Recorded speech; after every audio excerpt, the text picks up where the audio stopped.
I want to bring my man in.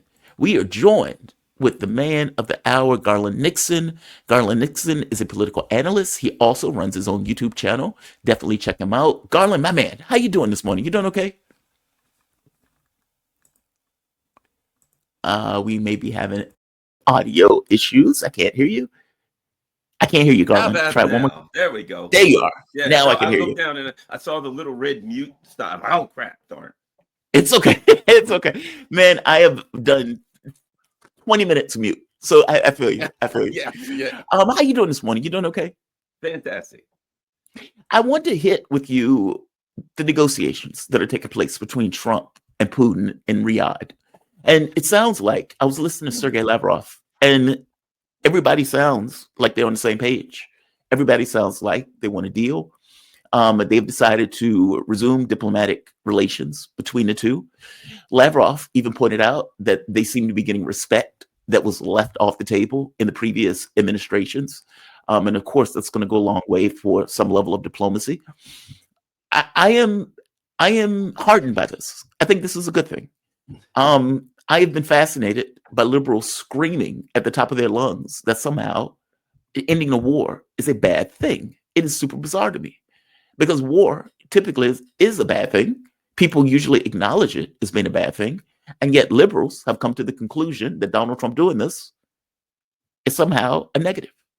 Give me your take on this. What are your thoughts? A couple of things. Number one, and that is the Democratic Party has become the war party. It's become Yes. the expression of the neocon movement. And the neocon movement is dying, or if not already dead. It's being put down by the ruling elite. They're done with it.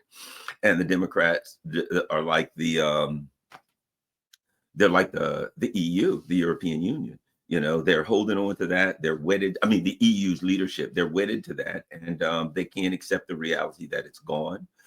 This is, one of the main reasons the Democratic Party is, dying out. I think it's also one of the main reasons that the Republican Party has snatched the mantle of, the defenders of the working class, even though they're not, but they've snatched the mantle. Because here's the reality. You can't be the working people's party and be the party of war. You know what I mean? Because, one of the things, if you look at the numbers now, I was going over some numbers, and since 2014, the USAID, the National Endowment for Democracy, probably been $600 billion of just those two regime change operations, right, in the last 11 years. Also, if you look at the money that we've given to the that we put into the Ukraine project, that's like $350 billion. You're upwards of $1 trillion spent just in those two things between USAID, NED, the Ukraine project, $1 trillion there, right? Another $1 trillion in the budget of for the military per year for 10 years. That's probably 10 trillion there. When you think of the numbers, the amount of money that's spent on the war machine that could be spent on the working class, you can't be the party of the working class. You can't claim to represent the working class if you're the party of war and they are the party of war.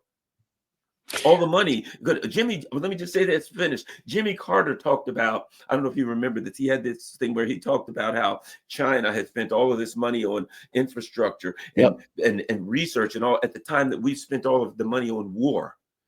And that's why they're ahead of us. So the Democratic Party is not the party of the working class. They're crumbling. They're just the party of war, which is the party of corruption and money going into the war machine and all. And they're done right now. It's sickening. I'm so glad you brought that up. So this was on CNN, and it talks about this flip, as I said at the beginning, that has taken place in U.S. politics in regards to what the public wants. This is a fascinating clip. It should be terrifying to Democrats who are still going with this idea that, it's just messaging. It's just messaging. We just need to make people feel better. Donald Trump and the Republican Party has changed the electorate. What do I mean by that? Well, let's take a look at party identification, Democrats versus Republicans. You go back to 2017, 5 points more of the electorate was Democrats than Republicans. You go to 2021 when Joe Biden was starting out, look at that, 6 points more of the electorate was Democrats than Republicans. But look at what's happened in February of 2025. Look at this.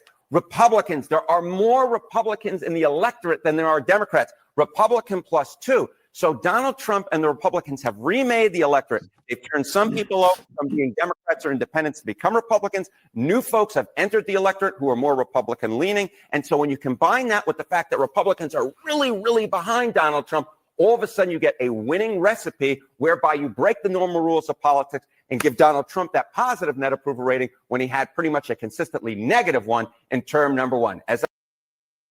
Garland, that's 8 points. That's not nothing. That's 8 points. That's an 8-point spread.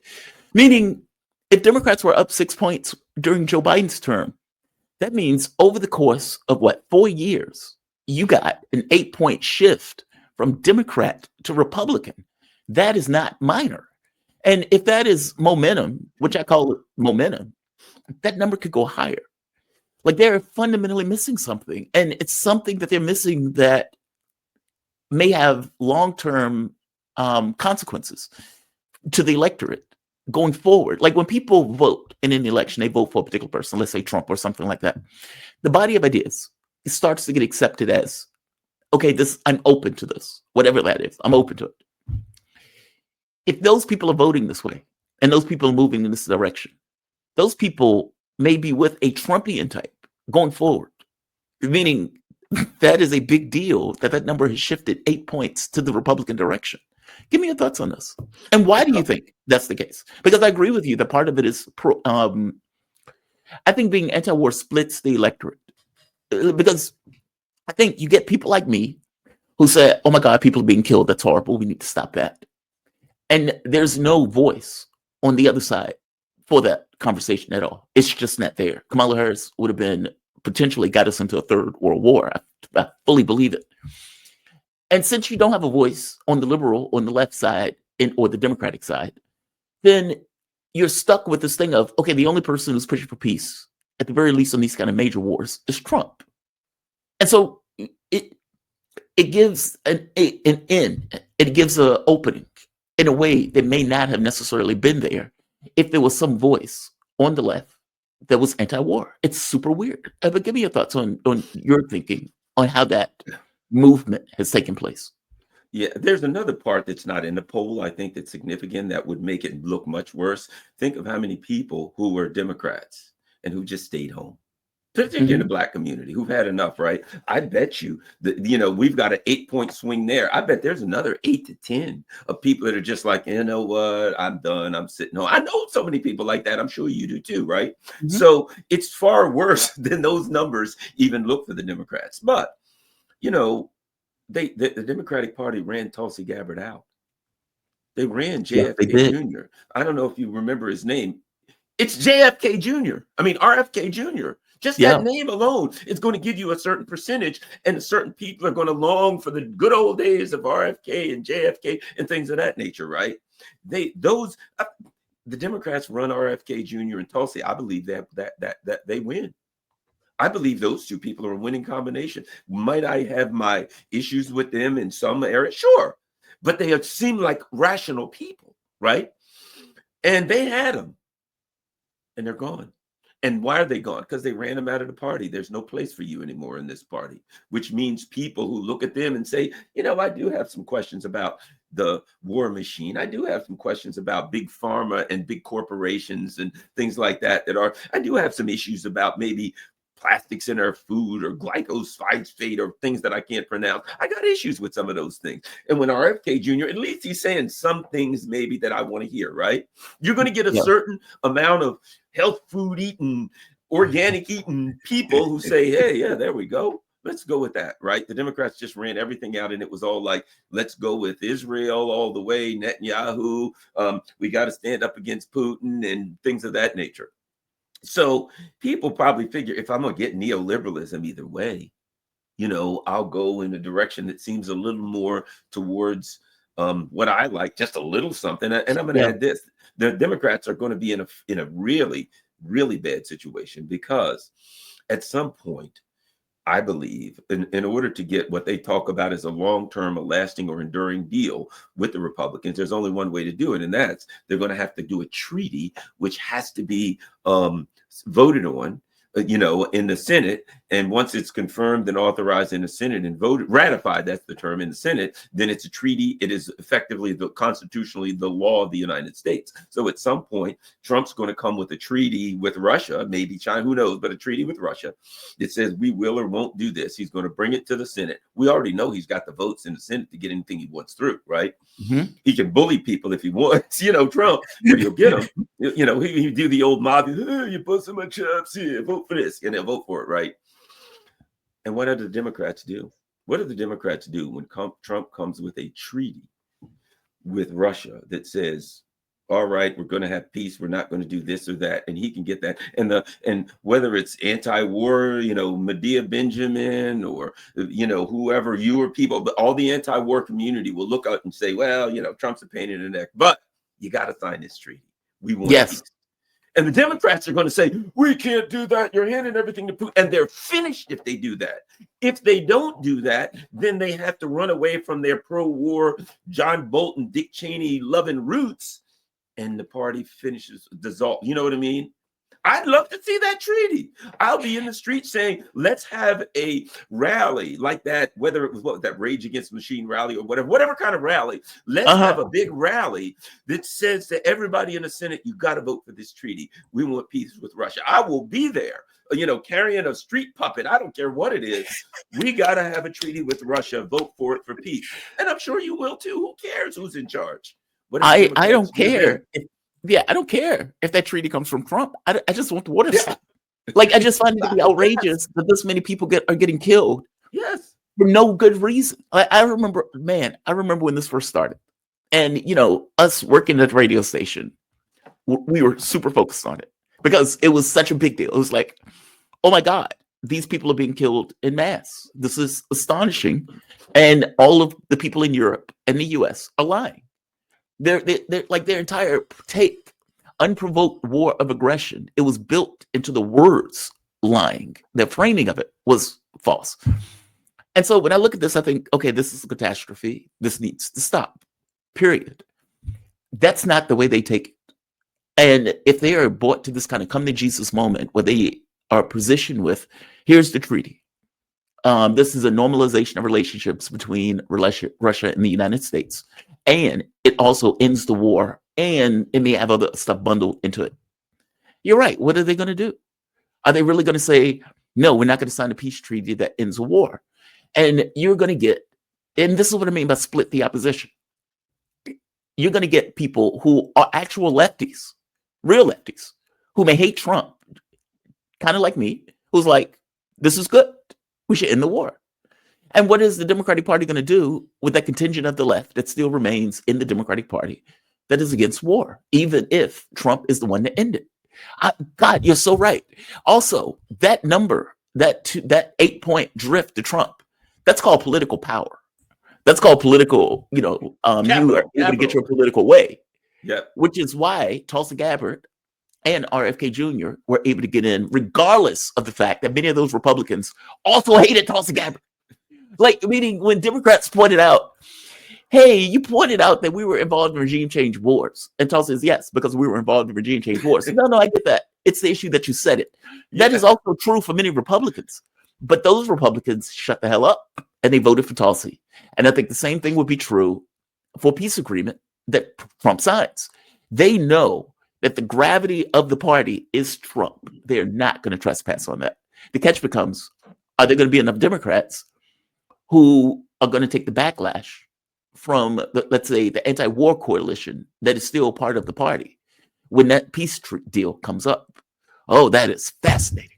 Oh, that's fascinating. So it's on point.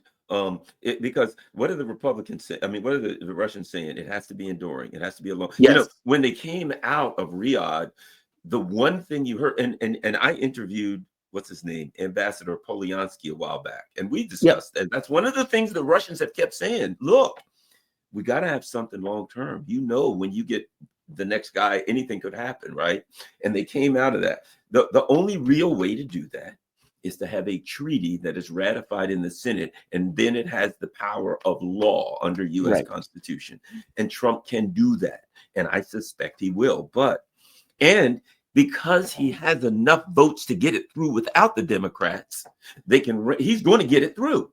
So then it becomes, the Democrats are like, well, we know he's going to get it through. Do they still keep this crap they're doing? I'm turning on the news or something, the MSNBC, CNN or whatever, and they're like, Trump is disrespecting Zelensky and he's not standing behind. And I'm like, dudes, the war, it's over. This thing is done.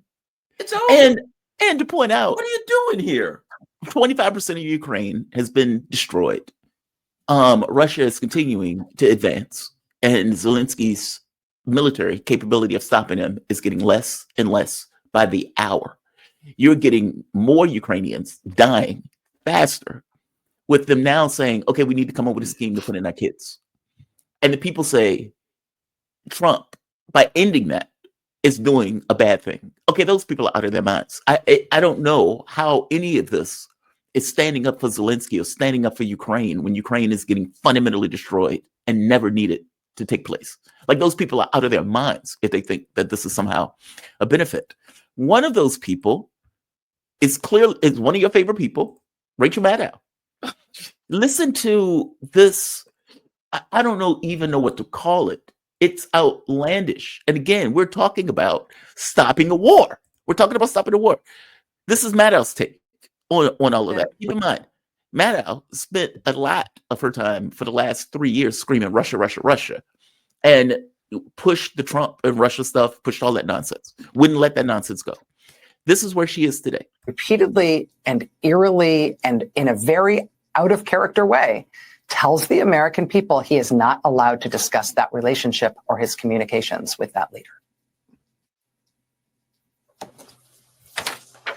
The political reality of this administration is going to be shaped by whether or not the people who oppose him strongly enough and effectively enough. The political reality of this administration and this presidency will be determined by whether the people who voted for him are horrified enough by what they have wrought that they regret it and are willing to act differently and to speak out about their regret. The reality of this presidency and this administration will be determined in some part by whether or not Republican officials realize that their own survival as politicians depends not on sucking up to Trump, but by helping their constituents survive him. Strong evidence supporting all of those strikes against Trump so far, frankly. But this is one other thing to watch. If we really are now abandoning the free world and lining up instead with the world's dictatorships, and Trump is unwilling to even explain why, just watch. The American people are going to have some feelings about that too.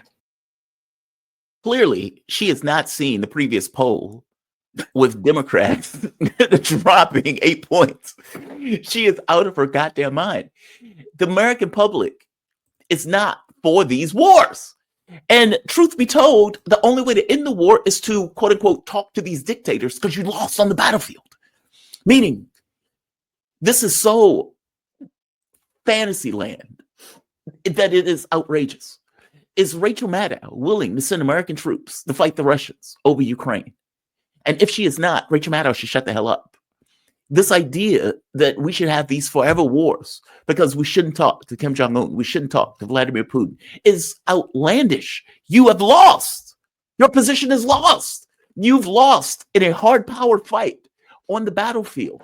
And she is like, I guess we should keep this going.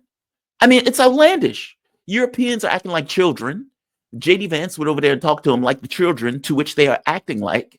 Hegseth had to point out to him, you're living in a fantasy land. This is about hard power. Europe doesn't have it. Europe lost the war. The U.S. lost the war. We'll pull it out. We're stopping. We're not going to go into the sunken, what is it called? Sunken fallacy or sunken thing fallacy where you just keep putting bad money after good. To what end? Rachel Maddow needs to explain to what end. Like, I'm annoyed with these people to no end. I'm sorry, Garland. I put her on to give you a take. Give me your take on this. She is this histrionics, as somebody called it on Twitter. This drama that she's adding in the way that she's talking about this. I think that she is fundamentally wrong.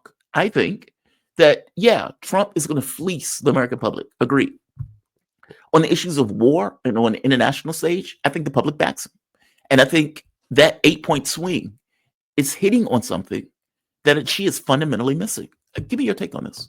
A couple of things. Number one, and I got to say, start with this.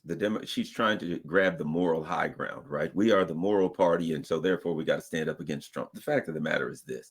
The Democratic Party supported a genocide for 16 months and said they couldn't stop it. There's nothing they could do. It was out of their hands, and Trump just like sent his boy Witkoff over there and ended it in 5 minutes and put it with an iron fist. So how can the Democrats can't accept the fact that even the polls said supporting a genocide means you'll never have the moral high ground again. So don't try to take the moral high ground against Trump. Forget it, but she can't stop doing it.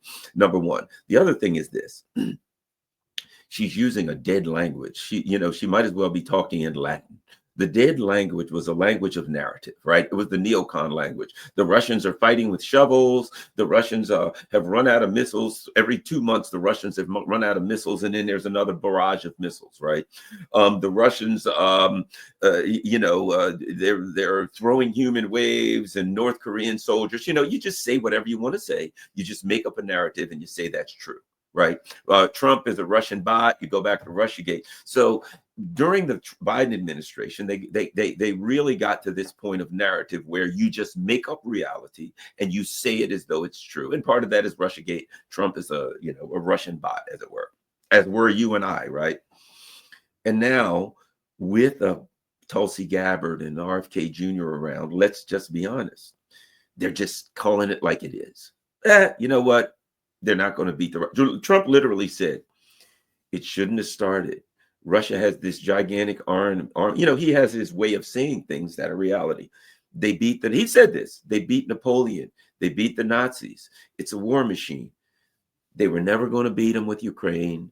Ukraine's not going to win now. They're losing now, and they're never going to win in the future. These things are facts. It's factual. So while the Trump administration, for all of the things, their domestic things they're doing here that I don't like, they're using a factual context for foreign policy. And she's still back in that regime change narrative, John Bolton crap, Russiagate garbage that's crumbling. It's sad. And let me add this.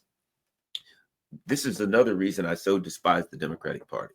So the Trump people are talking about, we need to cut Medicaid and cut this or that. That goes to the poorest Americans. You need to have an opposition party that says, no, you don't cut programs for the poorest people so you can give more money to the rich. You know what I mean? You need an opposition party for those kind of basic domestic policies. You need a voice. The Democrats are not screaming, oh, no, they're going to cut Medicaid. They're screaming they're going to cut regime change money to USAID so they can regime change Georgia and Romania. They're not screaming, don't cut Medicaid, more money. We can't cut programs for the poor or people who are laid off or things like that. The Democrats are saying we can't stop sending money to the military industrial complex so they can drag us into a nuclear war that's going to kill us all. It's a damnable, despicable party that is nothing but a mouthpiece for a dying regime change, neocon language and ideology dead. It's pathetic. We're sitting here watching this and we can't believe our eyes. Let me just say this. You and I know we're belittled for the last several years for being Sputnik. And I don't know about you. I felt at Sputnik that part of my job was to try to prevent nuclear war. In my heart, yes. I felt part of my job was to do whatever little thing I could do to prevent nuclear war. We were attacked and eventually run out of town, basically. And where were the Democrats? We were fighting the Democrats more than the Republicans on that. And now I look at Rachel Maddow and I'm like, man, I'm glad that party is dead. But we need something to rise to speak for the poor people. We don't have that voice now. Oh, it's so true. Like when I first got the job, and I remember we hit on Nord Stream. Mm-hmm. And initially I was like, okay, this is getting boring. Why are we continuously talking about this pipeline? And then the war started.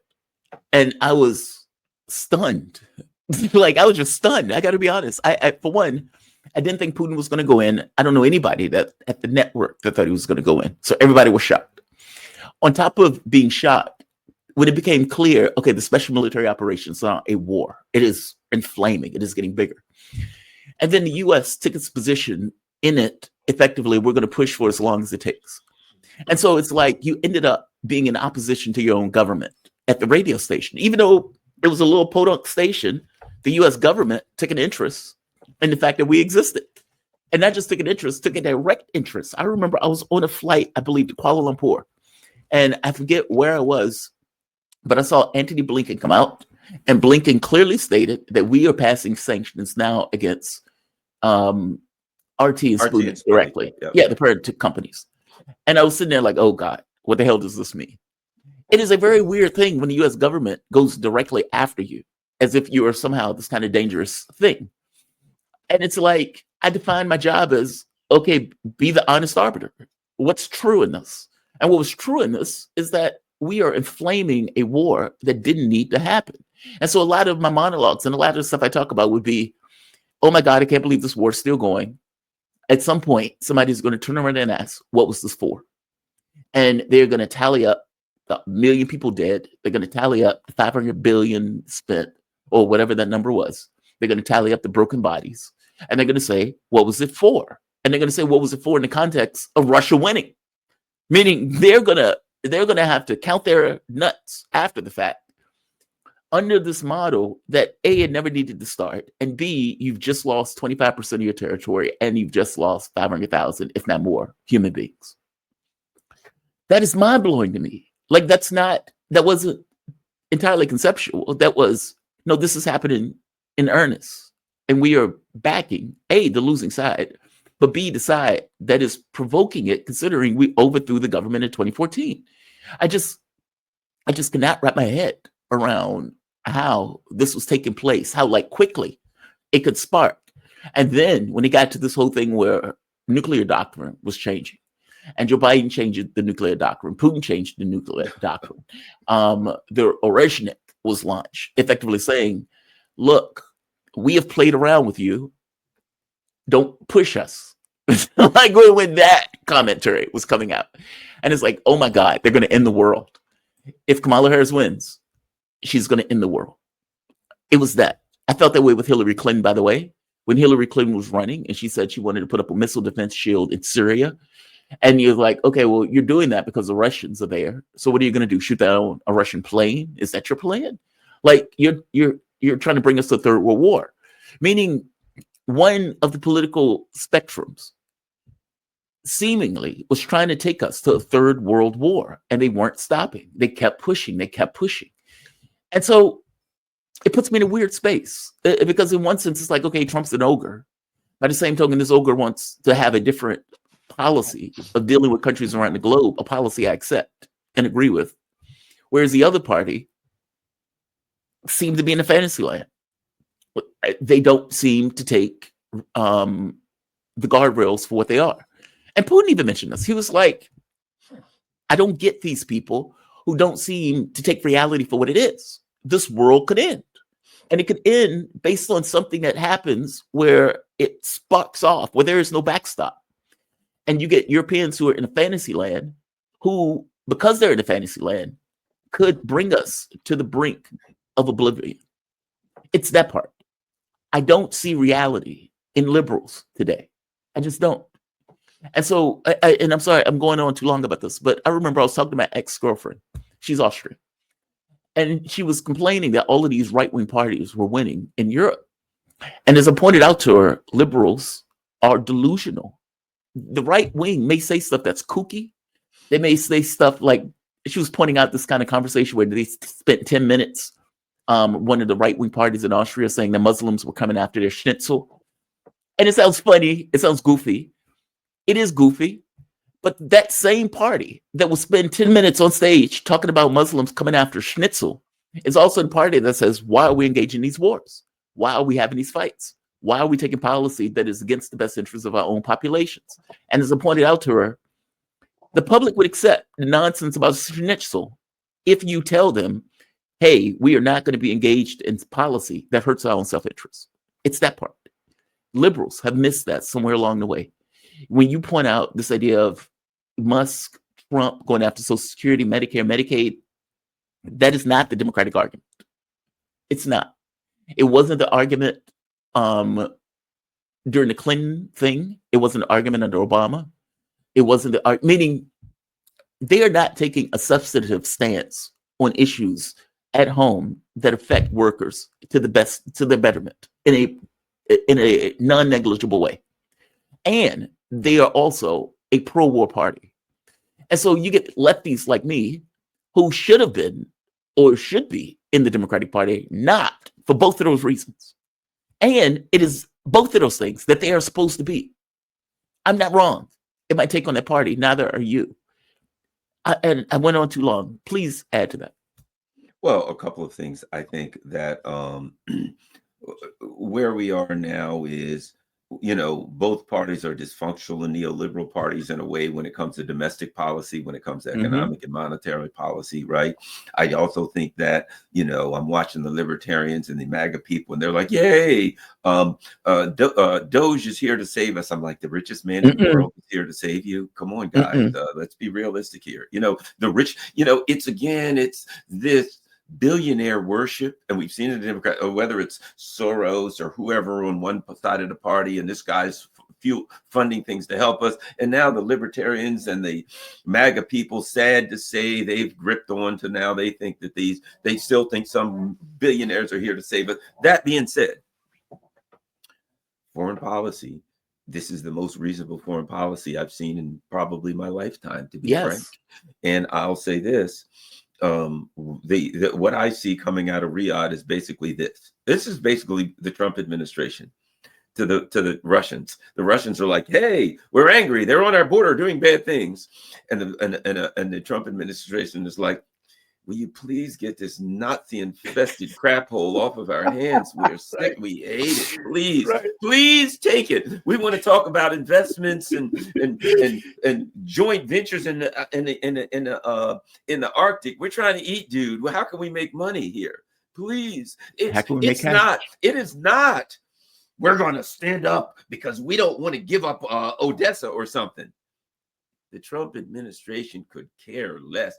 This is a burden right now, literally. Now, well, think about this. Weeks ago, Zelensky said, we can't continue fighting without support from the U.S. If the U.S. abandons us, then we can't continue. And now he's in like a Twitter war or something with Trump. He's like, yeah, Trump, he's did this and that and all that. And Trump is basically sends his boy Vance. Did you read that thing that Vance said? All the stuff, the warnings that Vance gave to Zelensky? I saw it. He's don't like, bite the hand that feeds you. Yeah, and he's like, hey, you're not dealing with the Biden administration anymore. You're dealing with the Trump administration. Don't disrespect the boss, or things ain't going to work out well for you. Know what I mean? It was like the mafia sending a made man to warn you, hey, you disrespected the boss here. Don't let it happen again. You know what I mean? And but you look at that and you're like, that's the same mentality he's reflecting. The whine and crying simps in the EU, they're crying, curled up in a fetal position, sucking it. Trump's going to take our war. Oh, they look pathetic.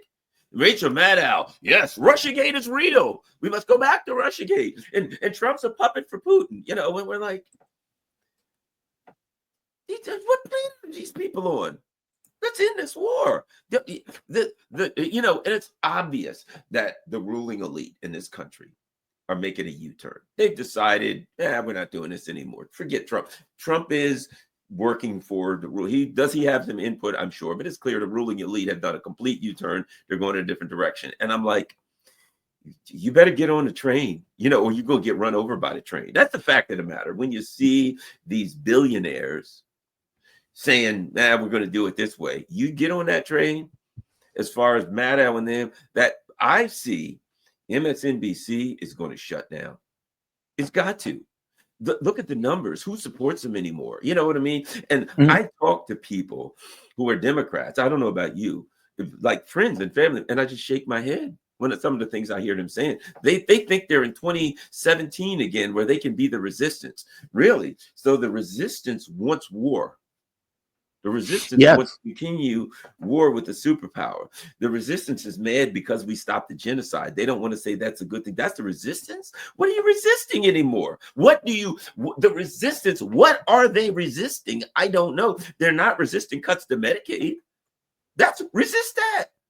It's pathetic to watch what this thing. And I watched Jeffries. Have you seen Oh, he's so pathetic.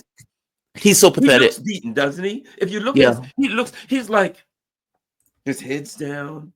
He looks sad. Well, he talks. I think we've got to get to the point where the voters feel us. I'm like, feel? Yeah, what are you talking about? Where we make the voters feel what we're doing. I'm like, he doesn't have anything to say. Yeah, he's a broken sad man. and beaten group. Yep, pathetic, broken party represented by a broken man. If Trump makes peace between now and the midterms, they're going to lose seats. They ain't going to gain them. Oh, and by the way, midterms is usually where the opposition wins seats. If they lose seats in the midterms, they have put up no defense. They have been whiners and complainers. Some of the stuff they have to complain about, I even agree with, but it's not like there's substance behind it to represent anything. And I got to point out something else. Gonzalo Lira. Thankfully, somebody has mentioned his name and has mentioned him, A, as an American, and B, was killed by the Ukrainians. The Biden administration didn't seem to care about the fact that an American was murdered by the Ukrainians. Elon Musk brings it up. This is Musk talking about it. And again, it should be shocking to Americans that an American was killed in a Ukrainian prison. But the Biden administration didn't seem to care. Elon Musk just called out the NATO global.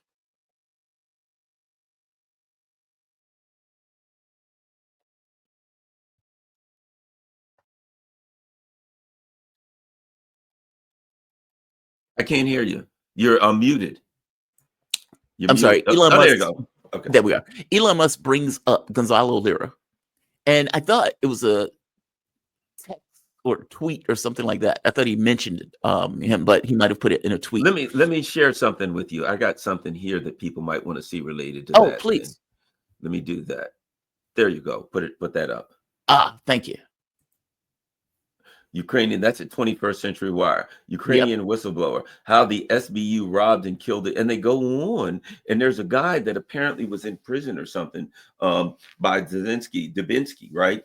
This guy goes on, and there's a video, and basically he says, so you can see that there. So people can go to 21st Century Wire, how the SBU robbed and killed if they want to see it. But let me say this. If you look at it, basically the guy says, Lira had like $70,000 in a bank or something in that country, and they, forced him to sign transfer the money over to them, and then they beat him and his ribs broke. You know what I mean? So basically they robbed him and stole his money. And they put him in a cage. I mean, Lira was very critical of the Ukrainian government.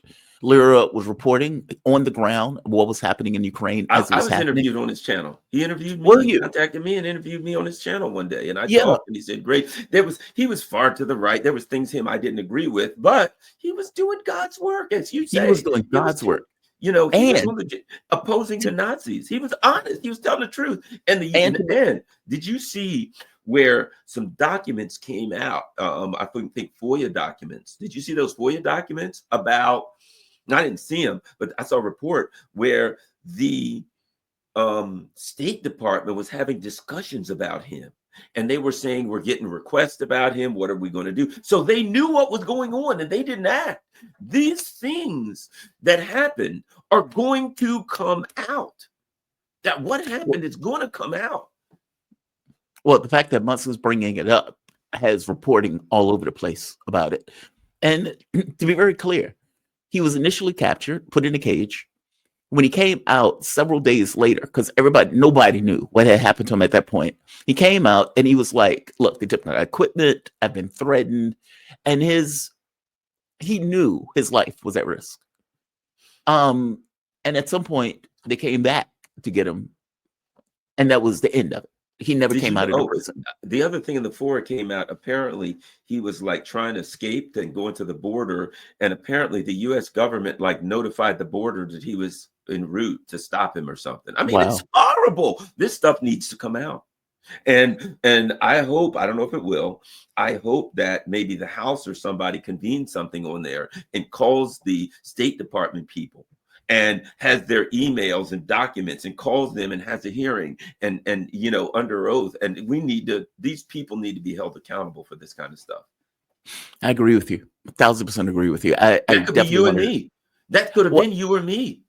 I definitely wanted, you're right. It could have Because, been you us. know, because if you think about the kill list, if I'm not mistaken, Tulsi Gabbard, I don't know if she was on the list, so I'm not going to say Tulsi Gabbard. She Ritter was was on the on, list. Well, I think if I'm not mistaken, she was still on the list when she got confirmed. so was Scott Ritter. Yeah. So was Scott Ritter. And it's like, when you think about this stuff was being funded by the US government, and these are American citizens that are either killed or on a kill list. And let's be very clear, they have been knocking people off of that kill list. So they have taken a direct concerted effort to eliminate people that were in opposition to the war. So I don't think that's minor. I think you're right. It's a big deal that we are funding Ukraine to the degree to which we're funding them, and then they would turn around and kill Americans. That is outlandish. That takes place, and that the Biden administration not just didn't do anything about it, but at the very least was given information about it. Like, it's just astonishing to me. I'm